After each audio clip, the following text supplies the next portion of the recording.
Lord. ప్రభువైన యేసుక్రీస్తు నామంలో అందరికీ వందనాలు. Welcome to the God's plan.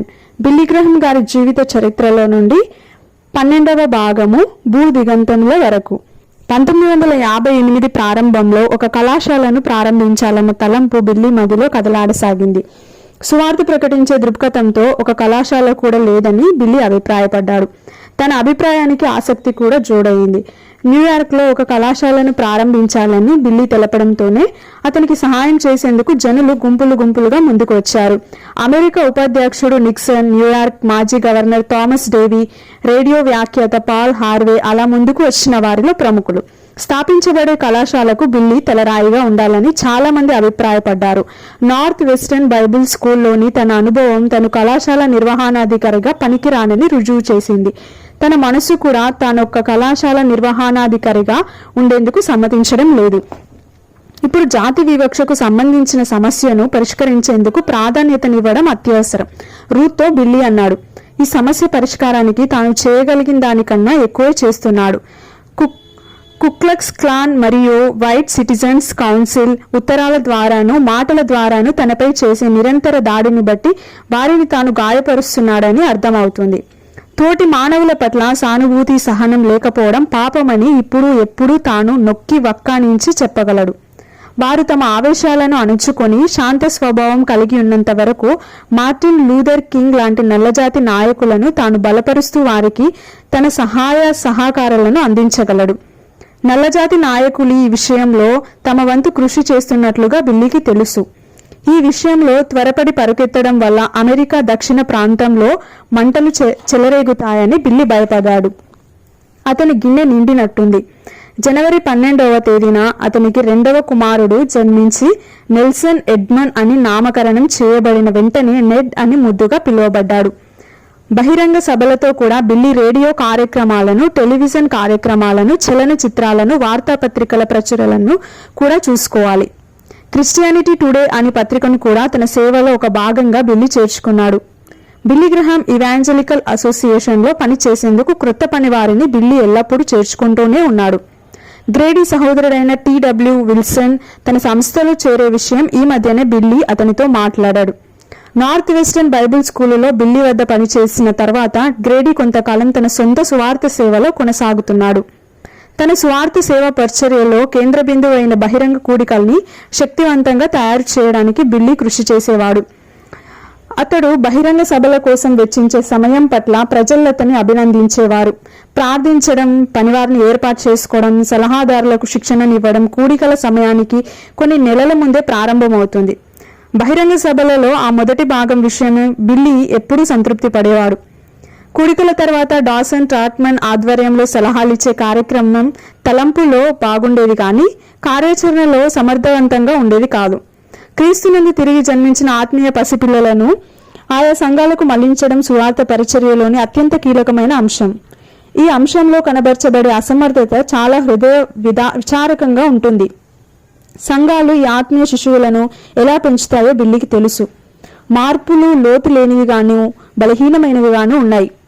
దీనిని అంతటినీ ఒక క్రమమైన పద్ధతిలో జరిగించేందుకు తగినంత సమయం ఉండేది కాదు.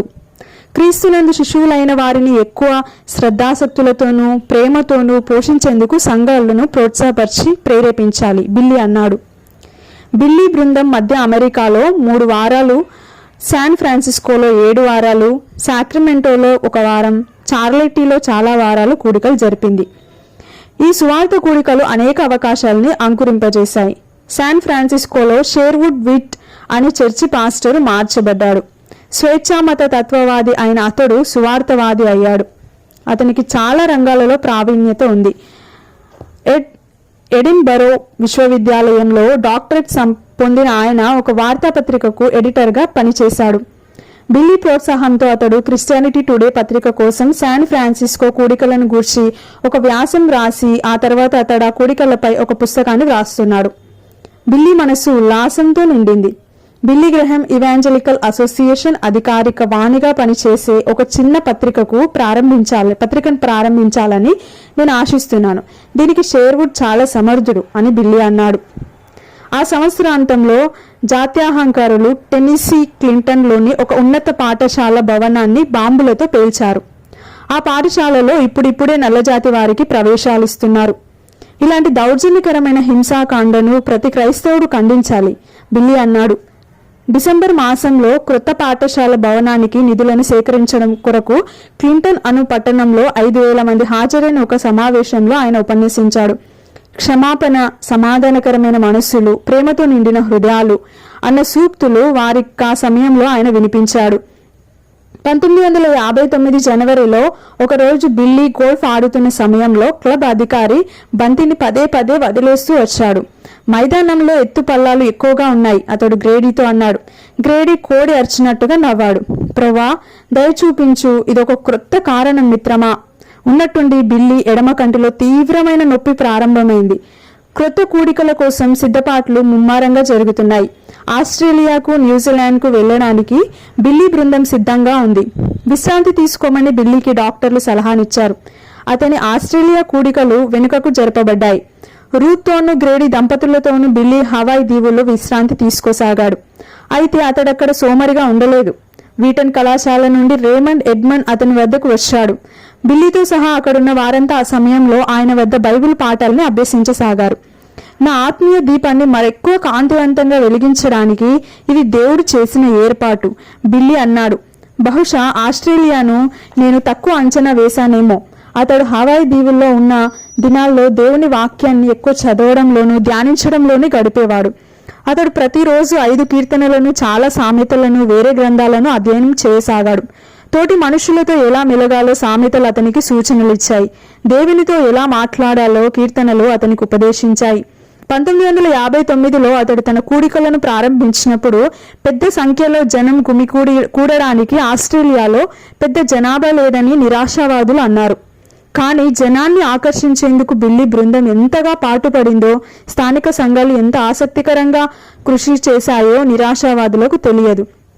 10,000 మందితో ప్రారంభమైన కూడికలు 25,000 మందితోనూ, ఆఖరిగా 70,000 మందితోనూ నడిచాయి. ఆఖరి రోజు క్రికెట్ మైదానంలో హాజరైన 1,30,000 మంది కోసం పోలీసులు అక్కడున్న తలుపులన్నీ తెరవవలసి వచ్చింది. సిడ్నీలోని క్రికెట్ మైదానంలోనున్న 70,000 మందితోనూ, మైక్లు అమర్చబడి ఉన్న ప్రక్క మైదానంలో 80,000 మందితోనూ బిల్లీ మాట్లాడాడు. సిడ్నీ కూడికల్లో వారొక క్రొత్త విషయాన్ని కనుగొన్నారు. కూడికలకు రావాల్సిందిగా వారు ఇంటింటికి వెళ్లి తలుపు తట్టి మరీ ఆహ్వానించారు. 4 వారాల్లో బిల్లీ 10 లక్షల మంది ఆస్ట్రేలియా ప్రజలకు బోధించాడు. పరిశుద్ధాత్మ శక్తి అతడా కూడికల్లో అనుభవించాడు. అంతమందిని ఆ కూడికలకు రప్పించడం తన పనేం కాదు. అది తన ఆధీనంలో కూడా లేదు. అది బిల్లీకి ఖచ్చితంగా తెలుసు. కూడికల తర్వాత అతడు అమెరికాకు తిరిగి వెళుతూ ఇంగ్లాండ్లో ఆగాడు. బ్రిటిష్ సామ్రాజ్యంలో దూర ప్రాంతాలైన ఆస్ట్రేలియా, న్యూజిలాండ్లలో అతని విజయం గురించిన నివేదికను బిల్లీ ద్వారా బ్రిటిష్ రాణి ముఖాముఖిగా పొందాలని ఆశించింది. ఆస్ట్రేలియా, న్యూజిలాండ్ ఆత్మీయ లోతులను చూచి నేను ఆశ్చర్యపడ్డాను. రాణి ఎలిజబెత్తోనూ, యువరాజు ఫిలిప్తోనూ కలిసి టీ సేవిస్తున్న సమయంలో బిల్లీ అన్నాడు. అంతా అద్భుతంగా జరిగింది. అమెరికాకు తిరిగి వచ్చిన తర్వాత బిల్లీ లిటిల్ రాక్లో 2 కూడికలను జరిపాడు. జాత్యహంకారులు అతనికి విరోధంగా ద్వేషంతో శిబిరాలను నిర్వహించారు. అయితే గవర్నర్ ఫాబస్ చాలా తెలివైనవాడు. బిల్లీ కూడికలకు ఆటంకపరచవద్దని ఆయన వేర్పాటువాదులకు విజ్ఞప్తి చేశాడు. బిల్లీ ఎంతైనా పలుకుబడి గల సుప్రసిద్ధమైన వ్యక్తి అని ఫాబస్ తలంచాడు. బిల్లీ ప్రేమ సువార్తను ప్రకటిస్తూ, ప్రతి ఒక్కరితో మాట్లాడుతూ లిటిల్ రాక్ గాయాల్ని మాన్పడానికి ప్రయత్నిస్తున్నాడు. బహిరంగ కూడికల్లో జాత్యహంకారులు పశ్చాత్తాపంతో వేదిక వద్దకు కదిలి రావడాన్ని చూసి స్థానిక సంఘ కాపరులు ఆశ్చర్యచకితులయ్యారు. లిటిల్ రాక్లో మార్పు వచ్చి అది కోలుకుంటుంది. ఇంటి వద్ద ఉన్న బిల్లీ పెద్ద కుమార్తె ఆయన పిరికి పిల్ల యాన్కి 11 సంవత్సరాలు. మెత్తటి స్వభావం కలిగిన బున్నీకి ఇప్పుడు 9 ఏండ్లు. 7 ఏండ్ల ఫ్రాంక్లిన్ చాలా తుంటరివాడుగా ఉన్నాడు. 2 ఏళ్ల నెడ్ను అతడు తన తుంటరితనంతో చాలా పీడిస్తూ ఉండేవాడు. రూత్ చాలాసార్లు అతని తుంటరితనంతో విసుగు చెందేది. అతన్ని సరిచేయడానికి ఆమె కుక్కలకు తర్ఫీదు చేయడం ఎలా అనే పుస్తకాల్ని కూడా చదివింది. తల్లిగా తను ఉపయోగించే పద్ధతులు అంత శాస్త్రీయమైనవి కావు. ఒక హోటల్కి వెళ్తున్న సమయంలో అనవసరంగా గొడవ చేసి విసిగిస్తున్న ఫ్రాంక్లిన్ను ఆమె కారు డిక్కీలో వేసింది. వారు ఆ హోటల్కు చేరుకోగానే ఏమాత్రం పశ్చాత్తాపం కలగని ఫ్రాంక్లిన్ డిక్కీలో నుండి బయటకు వస్తూ ఇలా అన్నాడు, నేను చీజ్ బర్గర్ను తింటాను. మరుసటి సంవత్సరం అయిన 1960 బిల్లీకి ఒక శోధనతో కూడిన సంవత్సరం. 1960 ఎన్నికల్లో అతడు చాలా లోతుగా జోక్యం చేసుకున్నాడు. ఐక్ ఎన్నికల్లో ఇక పోటీ చేయలేడు. రిపబ్లిక్ పార్లీ వారు బిల్లీ స్నేహితుడైన రిచర్డ్ నిక్సన్ ను తప్పక తమ అభ్యర్థిగా నియమిస్తారు. 1956 నుండి బిల్లీ అతనితో ఉంటున్నాడు. డెమోక్రటిక్ పార్టీ వారు తమ అభ్యర్థిగా ఎవరిని నియమిస్తారు? జాన్ కెనడీనా, లిండన్ జాన్సన్నా, లేక ఎవరైనా ఒక నల్ల జాతి వ్యక్తినా? బిల్లీ ఆలోచించసాగాడు. అధ్యక్షుని ఎన్నికల్లో పోటీ చేయడం ఖచ్చితంగా ఒక గుర్రపు పందెంలో పాల్గొన్నంత ఉత్కంఠభరితంగా ఉంటుంది. బిల్లీ గట్టిగా అన్నాడు. రాజకీయాలకు దూరంగా ఉండు, నిస్సంకోచంగా ఇష్టం లేనట్లు చెప్పింది రూత్. రాజకీయాల్లో తలదూర్చడం తన పరిచర్యకు మంచిది కాదని బిల్లీకి తెలుసు. ఐక్ అధ్యక్షుడిగా ఉండిన వైట్ హౌస్తో తనకు రుణం తీరిపోయింది. అందుకే అతడు 1960 సంవత్సరం విదేశాల్లో గడపాలని ముందుగానే నిర్ణయించుకున్నాడు. జనవరి మాసంలో అతడు ఆఫ్రికాలోని కూడికలతో తన విదేశీ యాత్ర ప్రారంభించాడు. ఆఫ్రికాలో సువార్త ప్రకటించే సమయంలో ఆ ఖండంలోని అత్యంత శక్తివంతమైన దేశమైన దక్షిణాఫ్రికాను అతడు వదిలివేయాల్సి వచ్చింది. తన కూడికలను నల్లజాతి వారు రారని, తనతోటి సువార్థికుడైన హార్వర్డ్ జోన్స్ కు భోజన వసతులు కూడా అక్కడ దొరకడం లేదని తెలిసిన బిల్లీ దక్షిణాఫ్రికా కూడికలను రద్దు చేశాడు. అక్కడి పరిస్థితులు అనుకూలించినప్పుడు బిల్లీ తప్పక అక్కడికి వెళ్తాడు. హోవార్డ్ జోన్స్ ప్రతి సంవత్సరం కొన్ని నెలలు స్వార్థ ప్రకటిస్తూ వచ్చిన లిబేరియాలో బిల్లీ తన మొదటి కూడికలను ప్రారంభించాడు. యోహాను 3:16లోని మాటలతో బిల్లీ తన ప్రసంగాన్ని ప్రారంభించాడు. దేవుడు లోకమును ఎంతో ప్రేమించెను, కాగా ఆయన తన అద్వితీయ కుమారునిగా పుట్టిన వాని యందు విశ్వాసముంచు ప్రతి వాడును నశింపక నిత్యజీవం పొందినట్లు ఆయనను అనుగ్రహించెను. ఆ తర్వాత ఆ కుమారుడైన యేసు ఆఫ్రికా ఖండానికి సమీపంలో ఎలా జన్మించాడో బిల్లీ తెలిపాడు. ఆయన పసివాడుగా ఉన్నప్పుడు ఆఫ్రికా ఖండంలో ఆశ్రయం పొందాడు. ఆయన ఒక ఐరోపా దేశస్థునిలాగా ఉండడు, కానీ నల్ల చర్మం, నల్ల కళ్ళు కలిగి ఉంటాడు. లిబియా దేశస్థుడైన సీమోను సిలువ మోసేందుకు యేసుకు సహాయపడ్డాడు. బిల్లీ బోధించసాగాడు. ఈ సంబంధాలు వారు క్రీస్తుకు తమ హృదయాలను తెరవడానికి ఉపయోగపడతాయని బిల్లీ అభిప్రాయపడ్డాడు. కానీ లిబేరియాలో అతి కొద్ది మంది మాత్రమే కూడికలకు హాజరయ్యేవారు. ఆ కూడికలకు వచ్చే వారి సంఖ్య కొన్ని వేలు మాత్రమే ఉండేది. ఘానాలో కూడా అంతే. కూడికలకు అతి తక్కువ మంది వస్తున్నారు. బిల్లీ కమ్యూనిస్టులను, ముస్లింలను తీవ్రంగా విమర్శించడం వల్ల ఘనాలో అతనికి విరోధంగా శిబిరాన్ని నిర్వహించారు. నైజీరియాలో బిల్లీ కూడికలకు ఒక వారంలో 1,00,000 మంది హాజరయ్యారు. నైజీరియాలోని కడూనా అనే చోట అతడు ఒక కుష్ఠరోగుల కాలనీకి ఆహ్వానించబడ్డాడు. వ్రేళ్లు, ముఖాలు, తినివేయబడిన శరీరాలను చూసినప్పుడు అతడు చలించిపోయాడు. దేవుడు వారిని ప్రేమిస్తున్నాడని బిల్లీ వారికి అభయమిస్తూ బోధించాడు. మర్త్యమైన ఈ శరీరం నశించిపోయిన తర్వాత అమర్త్యమైన మహిమ శరీరం వారి కోసం పరలోకంలో వేచి ఉంటుందని అతడు వారికి చెప్పాడు. కొరియాలో అతడు చూసిన శ్రమల తర్వాత ఇంత పెద్ద శ్రమను అతడెప్పుడు చూడలేదు. అతడు ఆ ప్రదేశాన్ని వదిలి వస్తున్న సమయంలో శరీరం అంతా గాయాలతో ఉన్న ఒక స్త్రీ అతని వద్దకు మెల్లగా వచ్చి వ్రేళ్లు లేని తన చేతితో ఒక కవరును అతని చేతికి అందించింది. ఆ కుష్ఠరోగులు బిల్లీ కష్టించి చేస్తున్న దేవుని సేవ కొరకు తమకై తాము స్వచ్ఛందంగా ప్రేమ కానుకను ప్రోగు చేసినట్టు ఒక మిషనరీ అతనితో చెప్పాడు. సేవ అంటే నిజంగా ఇదే, బిల్లీ గ్రేడీతోనూ క్లిఫ్తోనూ అన్నాడు. తన కళ్ళల్లో నుండి పెలుబిక్కి వస్తున్న వేడి కన్నీళ్లను బిల్లీ ఆపుకోలేకపోయాడు. అవి తన జీవితంలో అత్యంత మధురమైన చేదు తీపి గుర్తులు. లూకాసు సువార్త 21వ అధ్యాయంలోని విధవరాలిని తాను కలిసేట్టు దేవుడు చేశాడు. ఇంత ప్రేమకు నేను అనర్హుణ్ణి అని బిల్లీ బాధతో మూలిగాడు. సూడన్కు రమ్మని తనకొచ్చిన ఆహ్వానాన్ని అక్కడి ముస్లింలు రద్దు చేయించగలిగారు. కాబట్టి అతడు కెన్యా, టాంగనీకా, రోడనేషియాలకు వెళ్ళాడు. అక్కడ అతని కూడికలకు తెల్లవారు ఎక్కువగా రాసాగారు. ఈ దేశాలు తిరుగుబాటుదారుల చేతుల్లో ఉన్నాయి. ఆఫ్రికా నల్లజాతి వారు తెల్లజాతి వారిని తరిమి కొట్టాలని ఉన్నారు. తెల్లవారిచే నియంత్రించబడుతున్న ప్రభుత్వాలు కొంతమంది నల్లజాతి వారిని తమ గుప్పిట్లో ఉంచుకున్నప్పటికీ మొత్తానికి నల్లజాతి వారు అసంతృప్తితో ఉన్నట్లు బిల్లీ గ్రహించాడు. జాతులను వేరు చేసి పాలించడం నీతి లేనిది, అది క్రైస్తవ్యానికి విరుద్ధమైనది. జాతి వైషమ్యంతో పాలిస్తున్న దక్షిణాఫ్రికాలోని పాలకులతో బిల్లీ అన్నాడు. ఇథియోపియాలో అతడు ఎంతో సాదరంగా ఆహ్వానించబడ్డాడు. అపోస్తులుడైన ఫిలిప్పు కాలం నుండి ఈ దేశం క్రైస్తవ సంప్రదాయాలని కలిగి ఉంది. ఈజిప్టులో పెద్ద బహిరంగ బహిరంగ సభలు ఏర్పాటు చేయడం సాధ్యమేనని బిల్లీ గ్రహించాడు. కానీ పూర్తిగా ముస్లిం దేశమైన ఈజిప్టులో తను జరిపే సభలు వారికి కోపాగ్ని తెప్పించేవిగా అవుతాయని అతడు తలంచాడు. హిందువుల కన్నా ముస్లింలు క్రైస్తవ్యం పట్ల ఎక్కువ విరోధభావం కలవారు. అతడు జోర్డాన్ను దర్శించాడు. ఆ దేశపు రాజు బిల్లీని కలవడానికి అయిష్టత చూపాడు. అతడు అక్కడ ఆహ్వానించబడలేదు. ఇజ్రాయెల్లో బహిరంగ సభలను జరిపేందుకు బిల్లీ అనుమతించబడలేదు. ఏ యూదుని వద్దకు కూడా యేసు పేరు ఎత్తవద్దని అతడు హెచ్చరించబడ్డాడు. కానీ బిల్లీ అదే చేశాడు.